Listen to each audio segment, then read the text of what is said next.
Adventist World Radio, the voice of hope. Radio Adventista iraisam pirenena miaraka amin'ny feo fanantenana.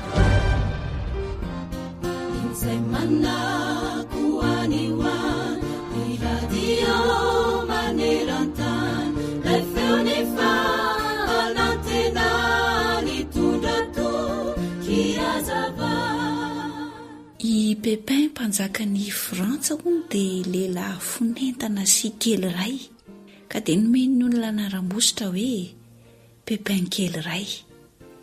Raha nahita ity kely mpanjaka ny manamboninahitra dia nanao azy ho fimehezana ary nihevitra ny Pepin ho tsy mahavita n'inon'inona ny fitarihan-tafika.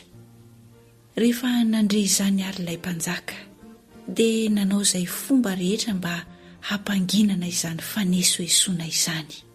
Indray andro ary raha tafavory tao anaty rova ny mpanjaka sy ny manamboninahitra rehetra dia nasain'ny Pepin ampidirina tao ampahatra nisy liona masika ity ombilahy anankiray. Niaraka tamin'izay dia niantsampy tamin'ilay omby ny liona ka nandavo azy tamin'ny tany.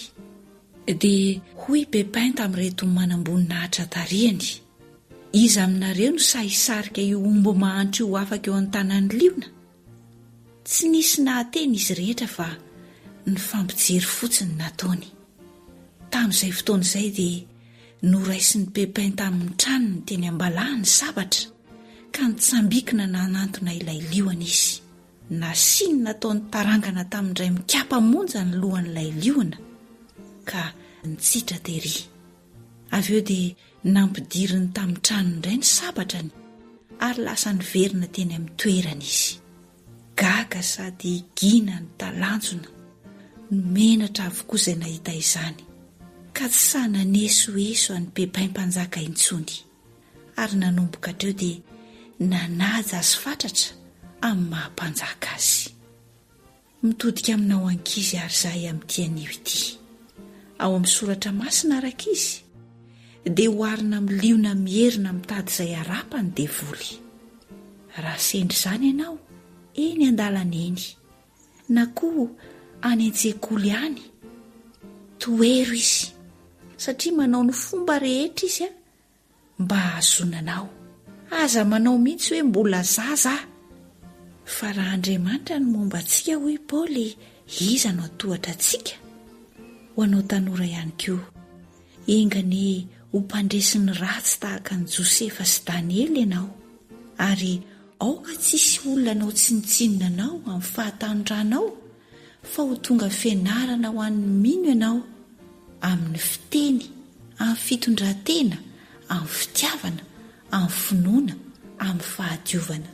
Timoty 1:4-9. Amen.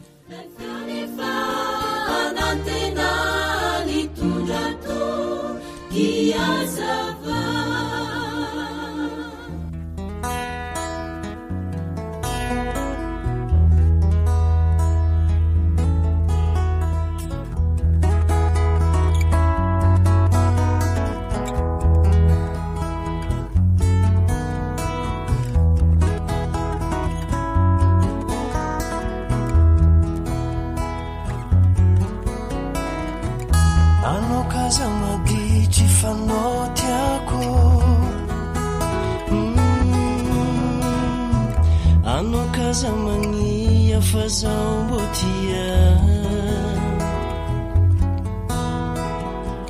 namiana lalana amintsiana dalana fafafatesana avako no tambiny ota fafafatesana avako no tambiny ota anao kaza maditry fanao tiako anao kaza mania fazambotia namiana lalana anintsiana dalana fafafatesagnavako no tambigny ota fafafatesagnavako no tambigny ota anao karaha tsy tiajery avako famonjena fa jesona fonia agnidrako amonjy antegna ndragnahary mitianao ndragnahary mitianao kazambela tarika Billy anao ko ambalatiany zao ko tsiariany anao ko ambalatiany zao tsiariany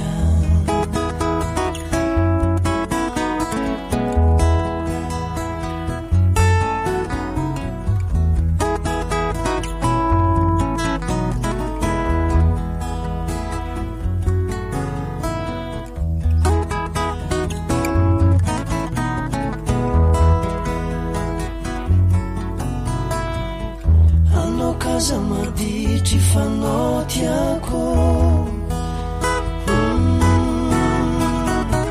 anao kaza magnia fa zao mbô tia namiagna lalagna anintsiagna dalagna fafafatesagnavako no tambigny ota fafafatesagnavako no tambigny ota anao karaha tsy tiajery avako famonjena fa jesona fonia agnidrako amonjy antegna ndragnahary mitianao zay lay onjany fanantinana ndragnahary mitianao kazambela anao ko ambalatiany zao ko tsiariany anao ko ambalatiany zao tsiariany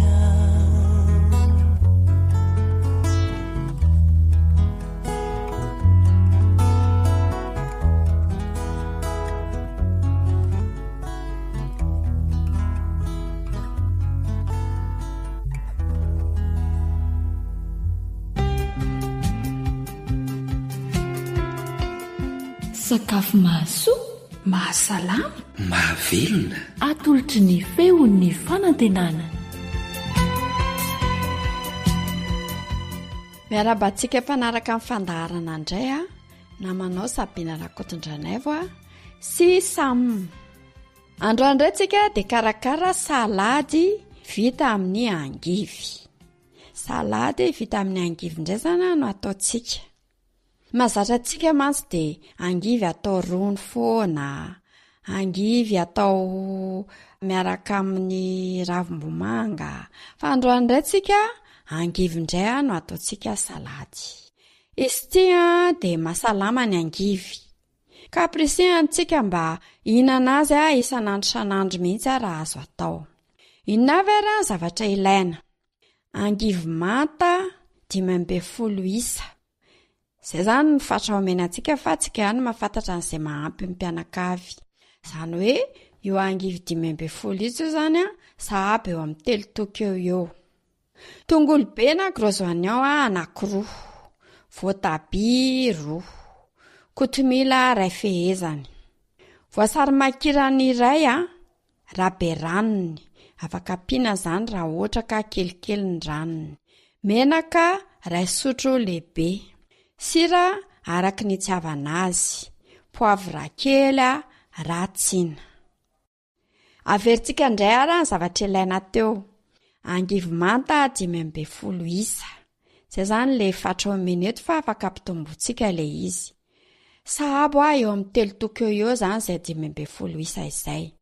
Tongolo be na gros oignon 2, voatabia 2, kotomila 2 fehezany, voasary makirana 2 raberaniny, menaka 2 sotro lehibe, sira araky ny itiavana azy, poivre kely ratsina.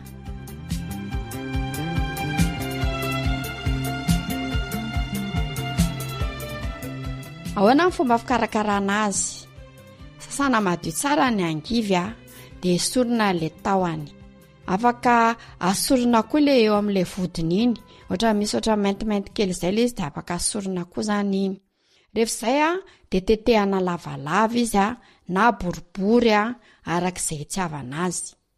Angivy manta zany nampiasaintsika eto fa tsy angivy masaka. Voasana ny voasary makirana. Eto zany dia voasana mihitsy ny voasary makirana. Dia esorina mihitsy le hodi-potsiny iny, zany hoe le hodiny fotsifotsy zany manodidina anazy, satria zany ny antony dia zao, le angivy zany somary manana tsiro manganangana an'izay izy. Ka raha ohatra zany ka le ranona voasary makirana tsy mivoasana dia manana tsiro mangidy iny, sao dia lasa vao mainka mangidy le lasaritsika.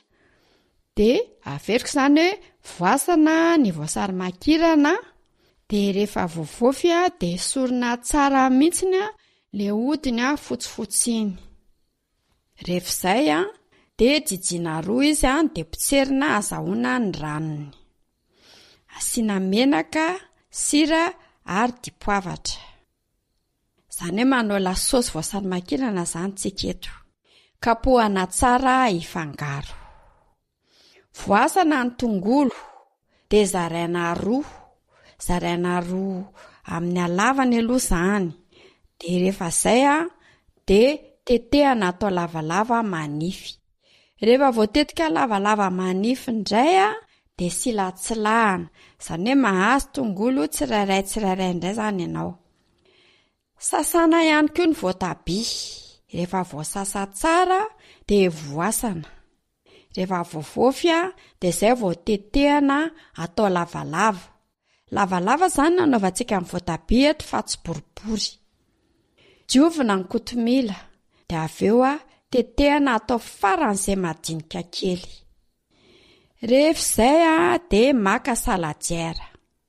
Arotsaka ao amin'izay ny angivy efa voatetika, ny tongolo be, ny kotomila, ny voatabia voatetika. Arotsaka ao koa ny lasosy voasary makirana. Afangaro tsara daholo ireo dia avela ilona kely aloha zany. Afangarongaro matetika zany. Rehefa izay vao aroso ny mpianakavy. Andramo fa tsara sady mahasalama.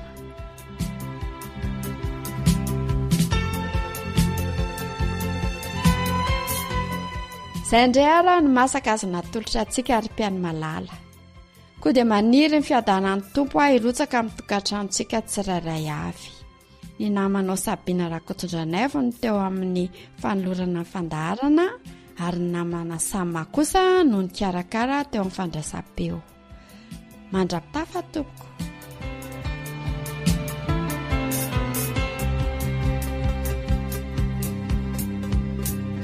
AWR Téléphone 034 06 797 62 032 75 379 74. AWR manolotra ho anao Ilay feo fanantenana.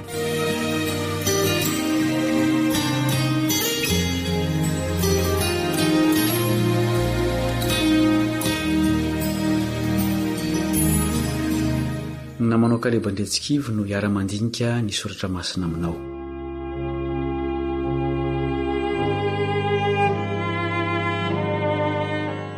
Anisan'ny tsy ambaratelo ny fahombiazan'ny mpiazakazaka ny fibanjinana ny tanjona. Mampiena be dehibe ny zava-bitany ny fierikery anakavia sy akavanana sy anyoriana. Tsy eo amin'ny fanatanjahantena ihany no mahamarina izany, fa misehatra hafa ao ihany koa toy ny fianarana, ny asa sy ny sisa. Tena antoky ny fahombiazana ny fifantohana amin'ny zavatra tokana. Toy izany koa hoe ny fivavahana. Inona na iza ny tokony ho banjinina? Hitady ny valin'ireo fantanin'ireo amin'ny tenin'Andriamanitra isika fa andelo hivavaka. Ray masina sy marina ny an-danitra, andinika ny teninao izay ankehitriny, amantatra izay tokony ho banjinina eo amin'ny famonjena, koa mangataka ny fanahinao izahay mba hanokatra ny sainay ahazahoanay izay tianao ambara. Omeo hery anaraka izay voambaran'ny teninao izahay. Amin'ny anaran'i Jesosy no anandratanay izany vavaka izany. Amen.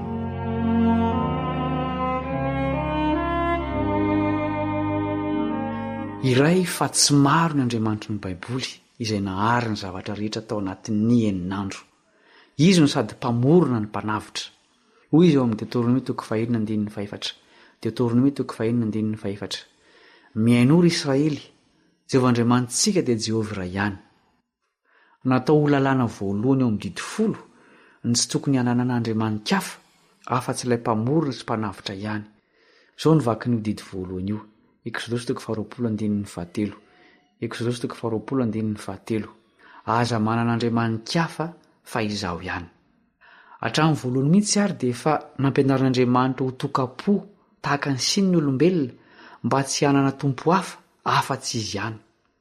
Rariny izany satria fananany ny olombelona ary tsy mety ny manana tompo maro.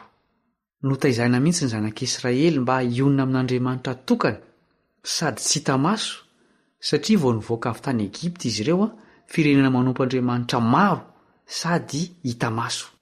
Indray mandeha ny monomonina noho ny asarotry ny lalana reto vahoaka reto tamin'ilay dia ho any amin'ny tany nampanantenaina.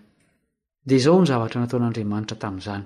Nomeritiko 2:2. Ary Jehovah dia nampandeha ny menarana nafo teny amin'ny olona ka nanaikitra ny olona ireny dia nahafatesana be dibe ny olona Israely. Tsy nahatoky an'ilay Andriamanitra efa namonjy azy reto vahoaka reto ka ny monomonina te hiverina tany Egipta. Andeha ho vakiana ny toy ny tantara. Nomeritiko 2:7-7. Nomeritiko 2:7-7. Dia nakeo Mosesy ny olona ka nanao hoe, efa nanota izahay, fa efa niteny nanometsiny an'i Jehovah sy ianao. Hifony amin'i Jehovah izahay mba hanesorany menarana aminay. Dia nifona ho an'ny olona Mosesy, ary hoy Jehovah taminy, manaova menarana nafo ka antony amin'ny hazo lava, ary izay rehetra voakaikitra dia ho velona raha mijery izany.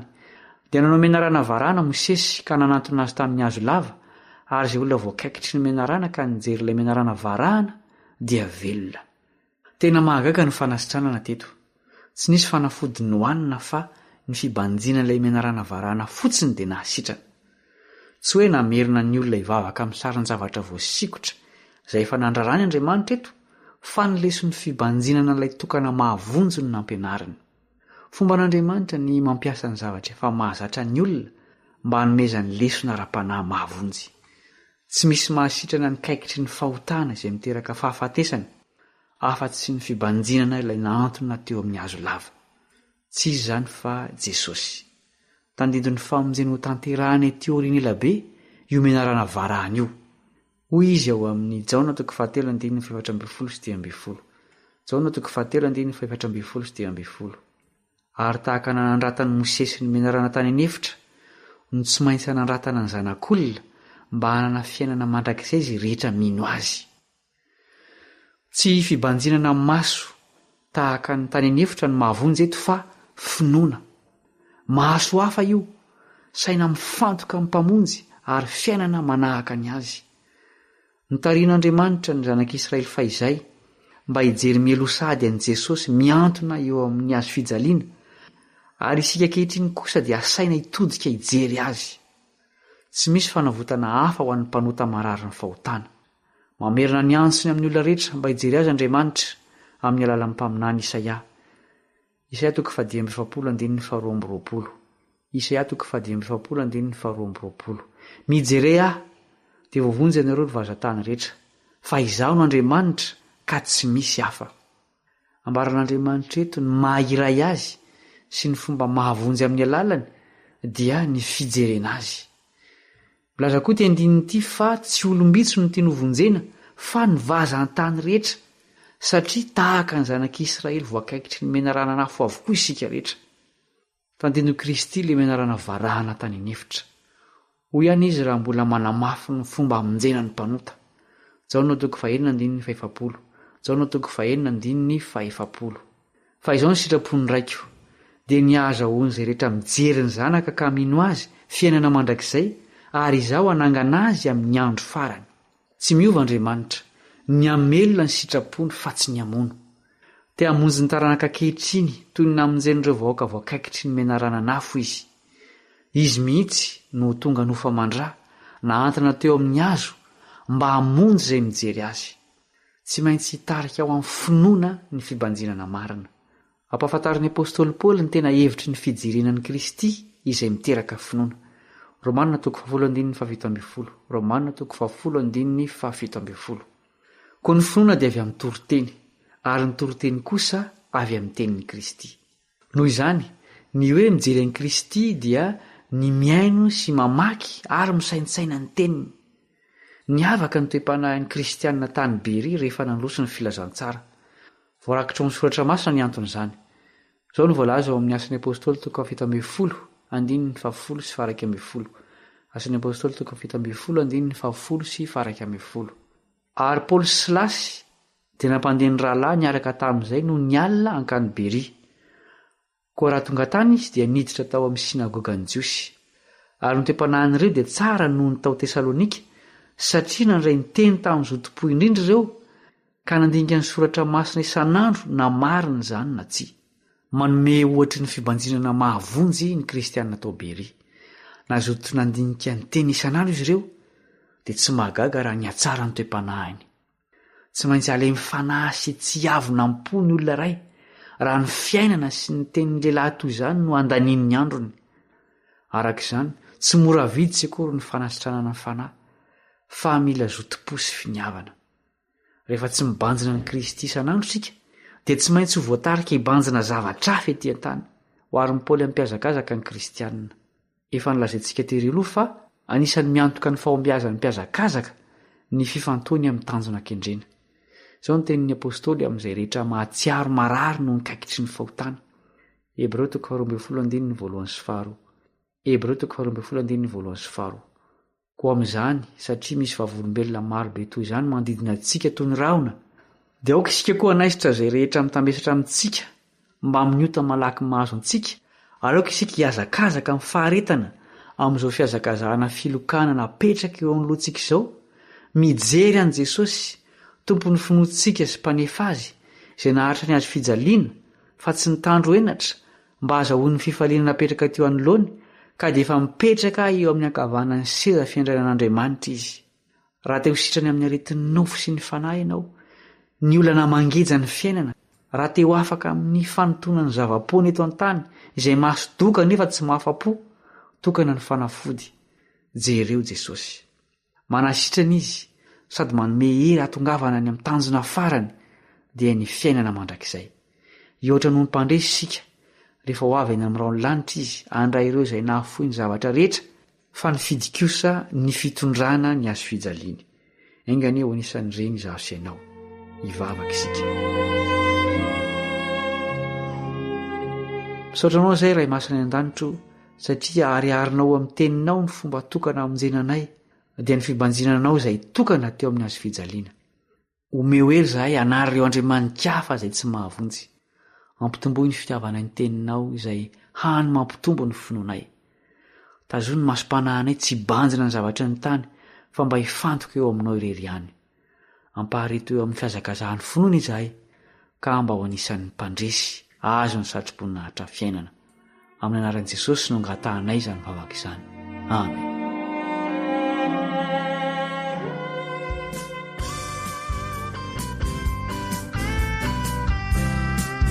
Feomirindra imery-tsy atosika. Masina manakana na Jordana newalo na unimeti anafucha tiasakana masina manakana na Jordana newalo tiasakana tianupana Yeso nalafarumireitra naliona mety anaikitra naonjanano mety anafotra izao tsy ala amina nalafarumireitra naliona mety anaikitra tsy ala amina fatokianao atranatrany zay lay onjany fanantenana nasabatra sy ny fonja navonina itra sy arena nasesita ny mety azo sa tsy alamina nasabatra sy ny fonja navonina itra sy arena tsy alaminao fatokianao atranyatra ankoatra ny fiainona amin'ny alalan'ny podcast dia azonao atao ny miaino ny fandaharany radio awr sampananteny malagasy isanandro amin'ny alalan'ny youtube feo fanantenana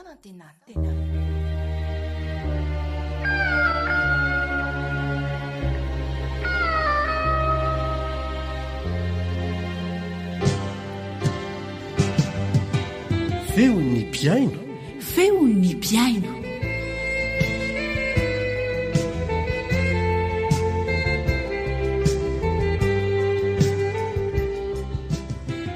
fifaliana ho an'ny ekipan'ny onjam-peon'ny feo fanantenana ny miarahaba sy manasa mitiavana anao hanaraka fijoroana vavolombelona izay hoentin'ny pasteur Hermanina avy tany amin'iny faritra Kondromena any Ankavandra iny ny amin'ny fiarah-miasa amin'Andriamanitra sy ny heriny aorian'izay dia azam-bola miala fa manambahiny hatrany isika eto amin'ny onjam-peon'ny feon'ny fanantenana hiaraka amin'ny namana anankiray avy lavitra dia lavitra isika avy any amin'iny faritra be salampy iny izay hizara fampahirezana ho antsika ny amin'ny fomba ny tantanan'Andriamanitra ny fiainany izay teo amin'ny mikro any namana ry lahatrany ankafizo ary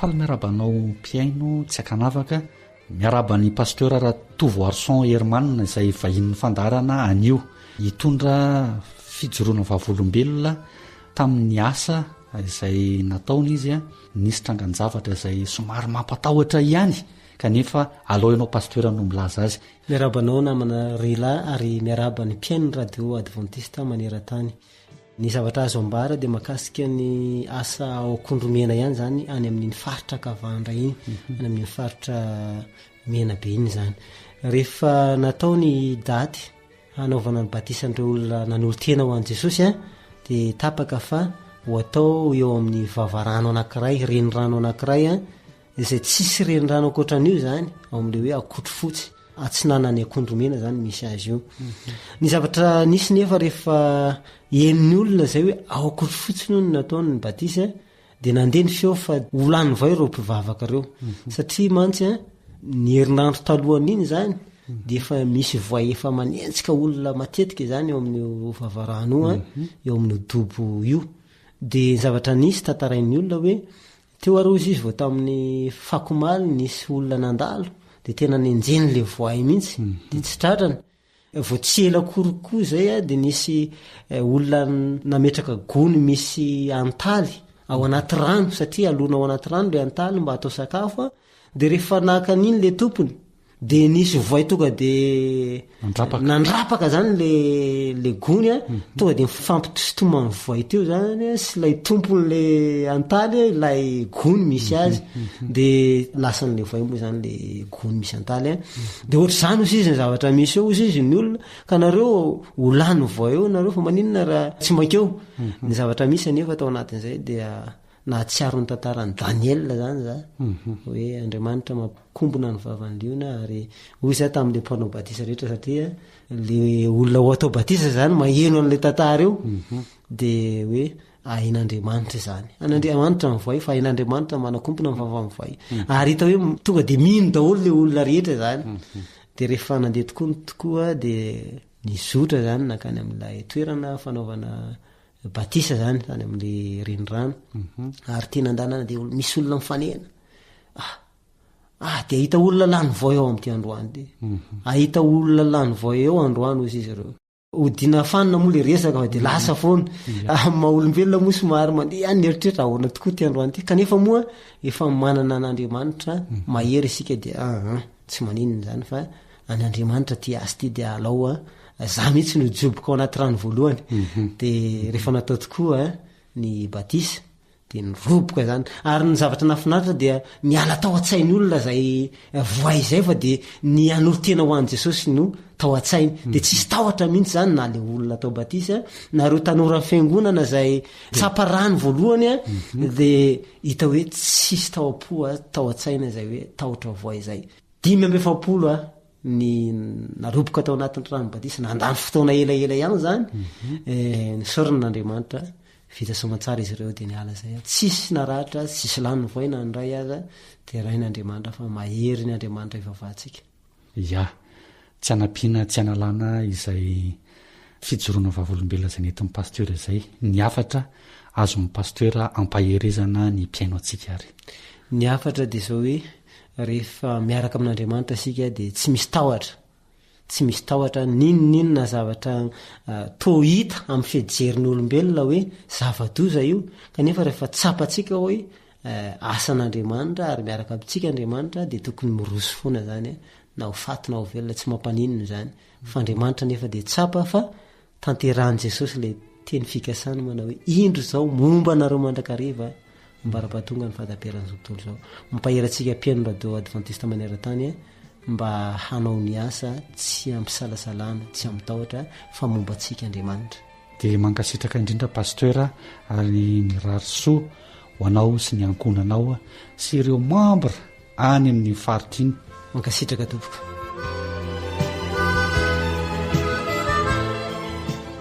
andramoka izao fa tsara Jehova tena marina zany mialohan'ny anarahantsika fijoroana vavolombelona manaraka de tsy aloha manaraka irairay aloha sika meno finaritra ary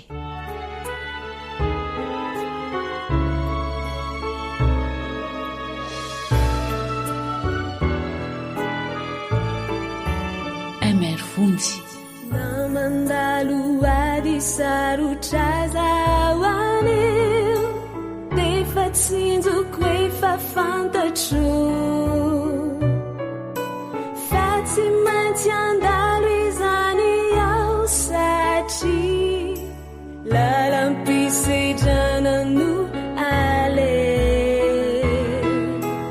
zapako ianiko fa tsy ampafirin'izay efa nosetrainy tompoko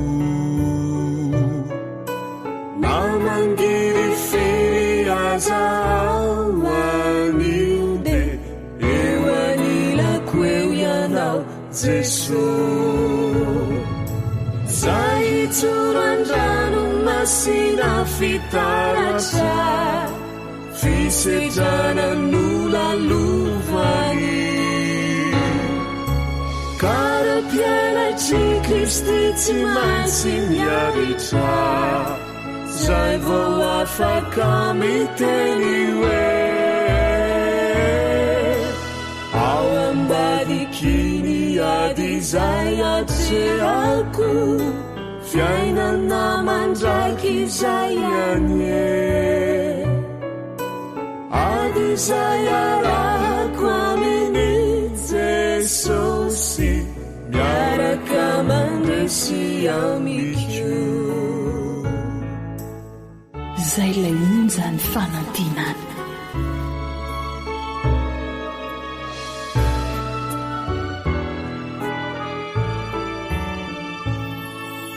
naombola handalo ady sarotra zao de tsy maintsy atrika satria teny fikasana no ao anatiko ao e zao no iady fa anginiana sapakianiko fa tsy ampafiriniizay efa nosedrainy tompoko namangiry firy azao anio de eo anilako eo ianao jeso zay hitsorandrano masina fitaratra fisetrana nolalovany karapianatry kristy tsy maintsy miaritra zay vao afaka miteny hoe ao ambadikiny ady zay atreako fiainana mandraky zay anye ady zay arahako aminy jesosy miaraka mandresy amiko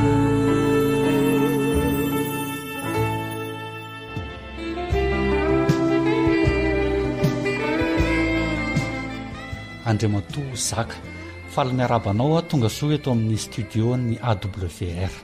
eny faly miarahaba ny rila ary faly ihany koa miarahaba ny mpanaraka izy fandaharana eto amin'ny radio AWR izy.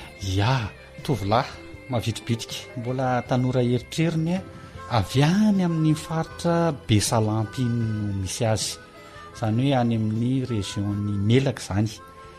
Eny ary anana fijoroana vavolombelona izay tiana hozaraina ho an'ny mpiaino rehetra tsy ankanavaka izaka mahakasika ny fitantanan'Andriamanitra. Ny fijoroana vavolombelona ataoko dia mikasika ny fomba ny tantanan'Andriamanitra ny fiainako. Raha nisy fotoana zany efa taona maromaro no navitako batisa teo amin'ny fiangonana adventista. Tsy teraka adventista zany fa olona naheno ny hafatra adventista dia voasarika ho adventista. Tao anatin'ny fotoana navatako batisa nefany efa taona maromaro ihany zay, dia nisy fotoana ako ny ala tamin'io finoana io ary tena nanaraka ny fanaony zao tontolo zao. Dia nisy fotoana zany andeha niasa tamin'ny toerana anankiray lavidavitra ny miala ny Besalampy izy io, nandeha nanaratona no filoha zany za sady nividy. Dia rehefa tonga tany amin'ilay toerana dia ozy ny olona fady mpivavaka ity toerana ity. Dia za ihany koa moa zany efa ao anatin'le za lefa somary nisitaka kely tao amin'Andriamanitra. Dia tsy dia nenoko tsara zany le zavatra nitenenin'izy ireo. Dia tao anatin'izay nefa za tsy hoe tena miala tanteraka teo amin'Andriamanitra fa mivavaka ihany zany fa tsy hoe voatran'le fanaoko tamin'iza vita batisa. Dia rehefa tonga ny fotoana fiasana dia ohatrany hoe hitako hoe mandeha zany le asako, dia ohatra nanomboka nanana fialonana taminah zany ilay olona izay nipetrahako tamin'ilay toerana. Dia teo anatin'izany nefany dia tsy dia nisy fifanarahana tsara zany tao aminay sy ilay olona izay nipetrahako. Dia rehefa niasa zay dia mandeha tsara le asa. Dia zao nanao hevitra izy ireo mba androasana na teo amin'ilay tanàna, teo amin'ilay toerana izay niasako zany. Dia nanao fanafody, karazana fanafody rehetrarehetra izy ireo. Dia farany tafiala teo amin'ilay tanàna za fa tsy tamanina intsony. Dia ao zany ao anatin'le za le mieritreritra n'le zavatra nataondreo anahy zany dia vomaika misahirana be le saiko zany. Dia zany tena tsy malala hoe mba hitodika hiverina amin'Andriamanitra zany mihitsy. Dia tena lasa hoe fakako le eritreritra sisa manahirana anahy zany, dia lasa niverina ny fokasigara za. Ary zay zany ny tena zavatra nampiverina anahy tao anatin'ilay fiverenako hoe fialako teo amin'Andriamanitra.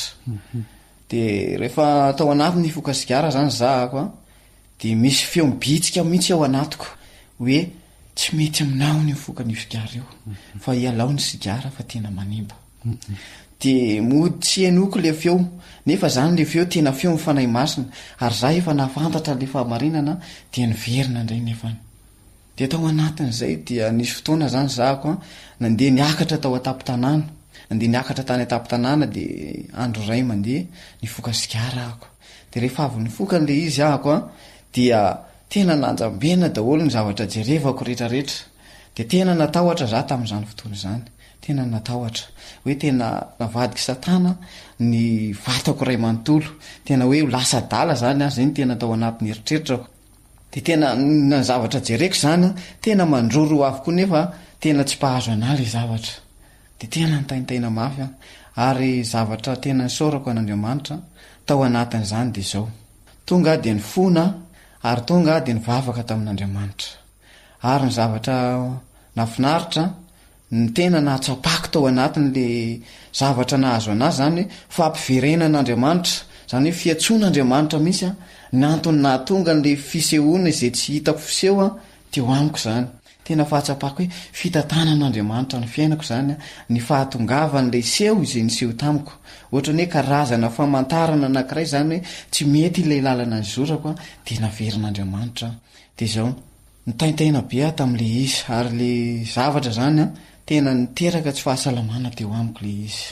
tena niteraka tsy fahasalamana ary tao anatin'ny fotoana maromaro tao anatin'ny heritaona mahery no nanaovako ny fitsaboana mba nisedrako ny tsaboko an'le zavatra nahazo ana zany tao anatin'le fahazahoana n'le vokadratsiny teo amin'ny fihinanana n'le sigara de ny zavatra mahafinaritra de zao ny fahatsapako nitodika teo amin'Andriamanitra tena nitolona mafy teo amin'Andriamanitra mihitsy hoe tena mifona ao Andriamanitra fa tena nandany didinao ary efa nafantatra ny fahamarinana de niala tamin'izany fahamarinana zany ko ankehitriny ao Andriamanitra vonona ny verina vonona ny tsy ala aminao itsony fa na inona miseho amin'ny fiainako dia tena hifikitra eo aminao mandrakariva inona moa zany ny antony nahatonga ana hoe voan'izay zavatra izay vokatra le fialako teo amin'Andriamanitra zany de nataon'ny olona le mosavy nataon'ny olona zany le mosavy de zay zany nety ny tena antony nahatonga ana nahavoan'le zavatra tsy mpahazo ana teo amin'ny vatako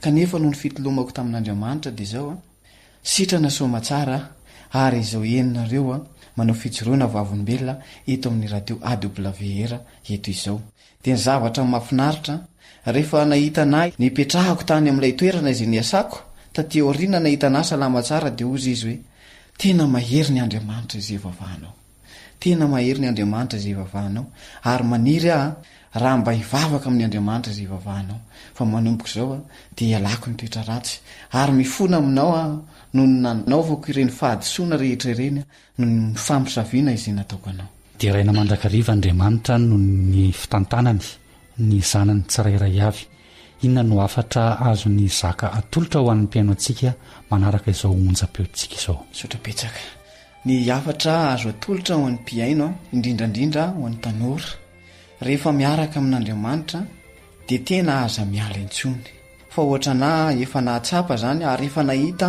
ny vokadratsy ny hoe fialana eo amin'Andriamanitra izany ka noho izany ny afatra tiako apetraka de hoe mifikira amin'Andriamanitra ary na inona zavatra miseho amin'ny fiainanao de atao voaloha laharana trany Andriamanitra fa izy mahay maneho ny zava-mahagaga izay sarom-patarina sady tsy endry anak'olombelona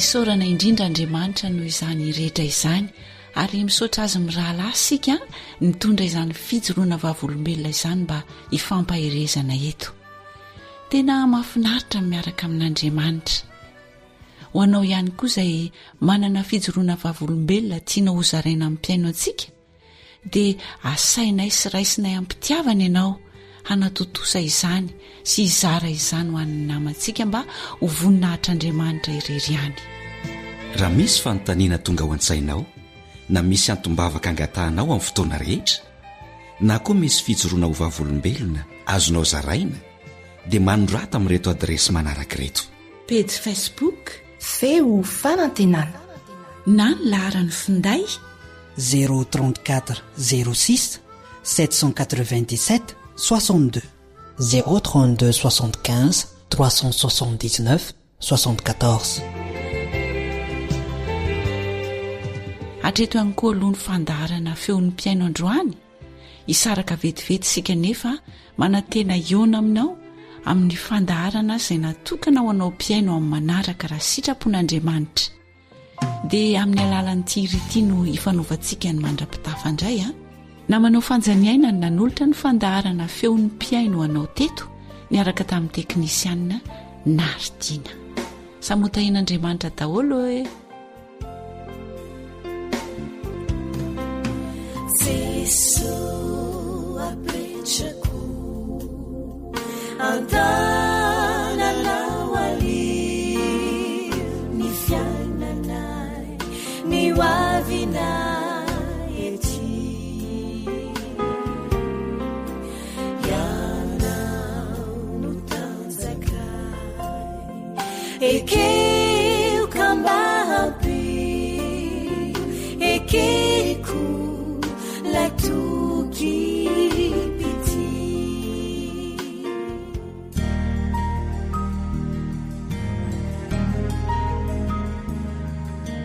faniteninao no fahamarinana taridalana manokana fianarana baiboly avoaka ny fiangonana advantista maneran-tany iarahanao amin'ny radio feo fanantenana raisiko fifaliana tanteraka ny miaraka aminao indray androany sika dia mbola hitoy hatrany hiara hianatra hiara makafaka andinika izay voalazan'ny soratra masina amin'ilay lohateny hoe sambatra izay mino ny fizaran-dokateny kely androany dia miresaka momba ny Abrahama izy firesana momba any Abrahama ny namanao Risarindrenjatovy moa no manoloananao amin'ny alalan'ny feo amin'izao fotoan'izao ka dia manonona ny fiadanan'i Jesosy ho aminao sy ny ankonanao ny tenako hivavaka isika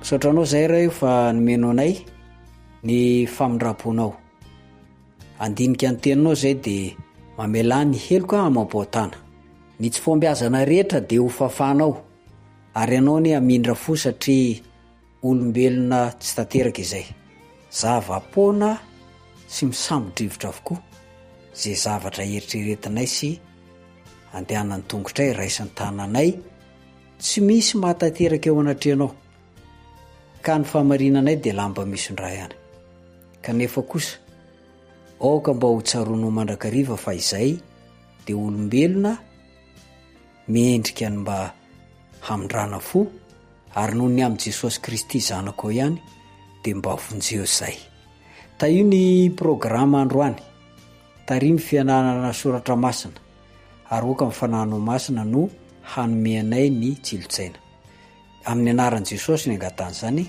amen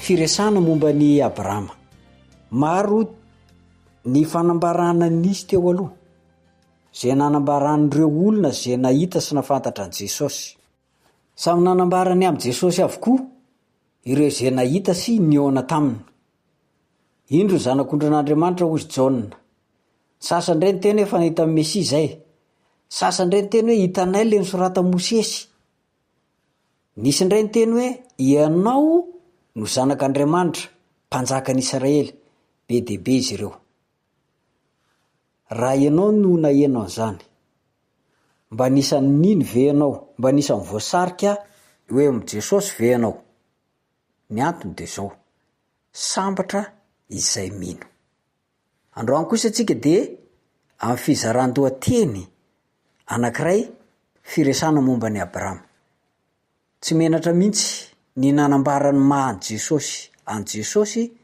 i Jesosy na koa ny antso vavolombelona nambarany momba azy eny fa na dia efa nodimandry aza izany vavolombelona zany anisan'izany ohatra i Abrahama zao ny voalazan'ny Jaona toko fahavalo ny andininy fa 9:10 Jaona toko fahavalo ny andininy fa 9:10 ravoravo Abrahama rainareo hahita ny androko ary nahita izy ka faly ny patriarika sy mpaminany takila fa 9:30 ary ny takila fa 7:30 edisiona tamin'ny taona 412 dia miresaka toy izao rehefa manao fanazavana n'io resaka Jesosy io izy tamin'ny alalan'ny maso ny finoana no nitazanan'ilay patriarika ny mpamonjy izay ho avy. Nolazain'i Jesosy tamin'ny Jiosy zany fa hoy izy, ravoravo Abrahama rainareo ahita ny androko, ary nahita izy ka faly. Ny ondrilahy natolotra ho fanatitra dorana ho solon'ny Isaka de nampiseho ny zanak'Andriamanitra izay novonoina ny solo antsika.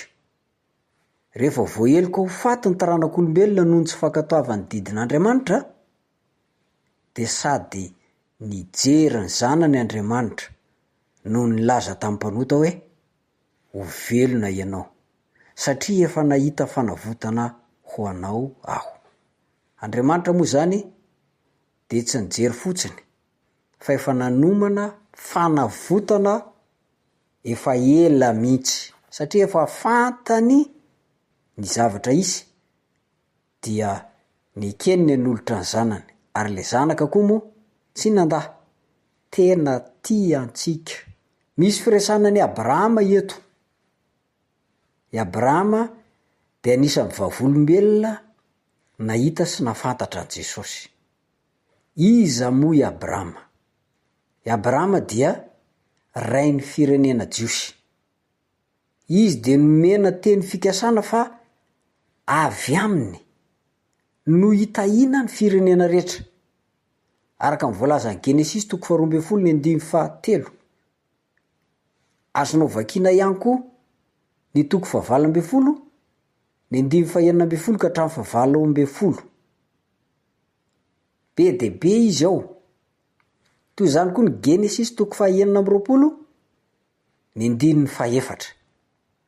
Io Abrahama io de avy aminy no hitahina ny firenena rehetra tamin'ny alalan'ny Mesia, izay teraka tao anatin'ny tetiarany Abrahama no nahatongavany izany fitahiana zany.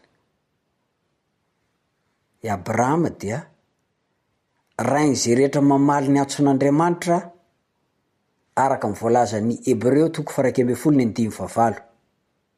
Hebreo 1:9 vakintsika amin'ny anaran'i Jesosy. Finoana no nanikeny Abrahama rehefa nantsoina hiainga hakany amin'ny tany izay ho azo ny lova, ka de niainga izy nefa tsy fantany izay halehany. Toy izany koa ny voalazany 7:7 ka hatramin'ny 7:7 toy izao ny vakiny amin'ny anaran'i Jesosy. Finoana no nanaterany Abrahama ny saka, raha nizanty oetra izy, eny, ny zanan'ilay tokana no naterin'ilay efa nandray tsara ny teny fikasana, de ilay nilazana hoe avy amin'ny saka no hantsoina izay taranaka ho anao. Fa ny hevitra izy fa Andriamanitra de mahay manangana amin'ny maty aza, ary ohatra ny avy amin'izany no nandraisany azy. Tsy hoe porofo ny finoana fotsiny ny netezany Abrahama anolotra ny saka, ilay zanany lahy tokana, de ilay zanaky ny teny fikasana ho fanatitra, fa vavolombelona varavarakely misokatra hoento maneo ny drafim-pamonjena ihany koa izany. Ka eto Jesosy rehefa niresaka tamin'ireo Jiosy ireo, nanao hoe ravoravo ane Abrahama rainareo ahita ny androko e. De ahoana ozy ianao navalin'ireo Jiosy ireo azy? Ianao aza tsy mbola ampy 50 taona akory ka hoe efa nahita ny Abrahama va? Jaonina 2:7. Ny vali tenin'i Jesosy de nahatalanjona indrindra teo anatren'izany. Lazaiko aminareo marina tokoa, fony tsy mbola hary zany Abrahama zany de fa izy aho. Jaonina 2:7. Mahatalanjona ny navalin' Jesosy ny tenin'izy ireo tamin'izany fotoana zany. Fony mbola tsy hary Abrahama de izy aho. Raha ny tantaran'i Jesosy ny jerena araka izay voalaza amin'ny Baiboly, de teo amin'ny fahaterahany rehefa nateraka Maria izy de nomena anarana hoe Jesosy, sahalan'ny hoe teo izy zany vo nanomboka nisy. Kanefa ny zavatra tena marina zany a tsy teo izy vo nanomboka nisy. Efa nisy atrizay izy ka ho mandrak'izay. Izy lay voalaza ny Exodosy 3 ny 17 sy ny 14. Izy atrizay ka ho mandrak'izay. Izy lay Jehova nahary izao tontolo zao araka ny Jaona 1 ny 9:1. Ary nampiasa fomba fiteny zay nampatsiahany zavatra nambaran'Andriamanitra Mosesy tao amin'ny Romainy mihitsy Jesosy teto. Raha tadidintsika tsara fa rehefa niandro ondry tany anefitra i Mosesy dia nisy Romainy anankiray nirehetra afo. Tery alavidavitra. De gaga izy, tsy mety levona, de nanatona izy. Ary rehefa nanatona izy de nisy feo mivoaka. De anisan'ny resaka tao le hoe raha ho any amin'ny zanak'Israely aho satria anao maniraka ahy. De ho teneniny hoe iza moa zany io maniraka io, iza ny anarany. De zao no nataony Jehova hoe lazao azy fa izaho no Andriamanitra ny razany. Izaho zay izy atrizay ka ho mandrak'izay.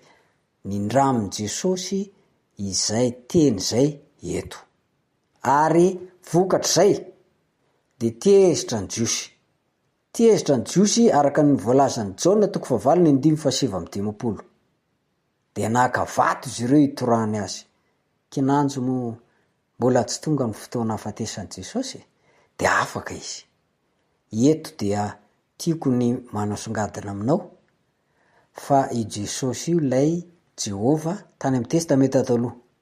Izy ihany namorona an'izao tontolo zao. Io Jesosy io le mendrika ivavahana.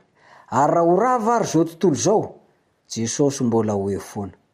Izy lay voalohany, izy lay farany.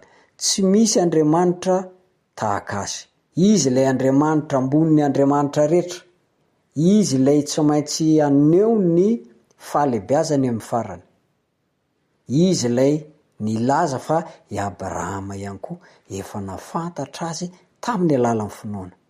Ny fanontaniana mipetraka, mba manahoana ny fandraisanao an' Jesosy? Andriamanitra ve sa tsia? Azadiny fa efa naseho an'i Abrahama zany ny fanavotana ny taranak'olombelona rehetra hatrany alohany ka hatrany amin'ny fiheveranan'i Jesosy eny amin'ny rahoan'ny lanitra. Aintsika tsara ny tantaran'i Isaka rehefa nentina natao fanatitra tany an-tendrombohitra Moria izy, dia tsy maty izy satria nisy tanan'Andriamanitra ny tana ny antsy tsy lentika teo amin'ny tendany. De nahita ondry biby anankiray voasaringotry ny ala tery izy de iny no natao fanatitra.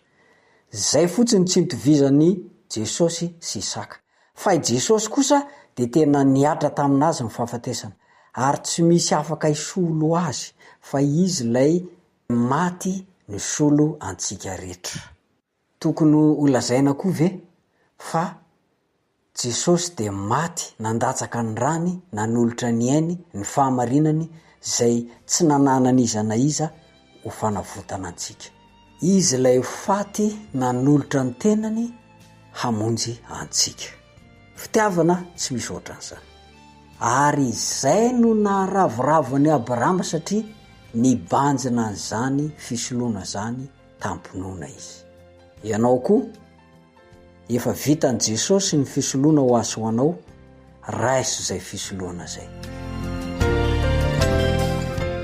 Hatreo ny fiarahako taminao tamin'ity an'ity, mametraka mandra-peona mandra-pitafa aminao ny namanao Richard Andrenjatovo.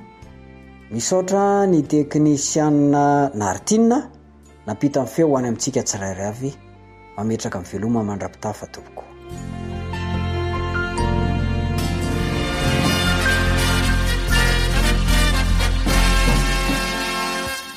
Adventist World Radio, The Voice of Hope.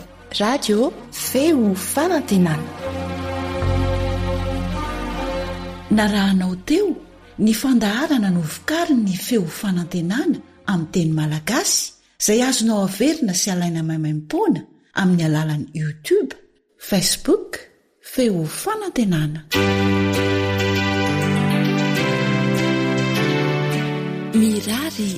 20 ora finaritra ho anao ny awr.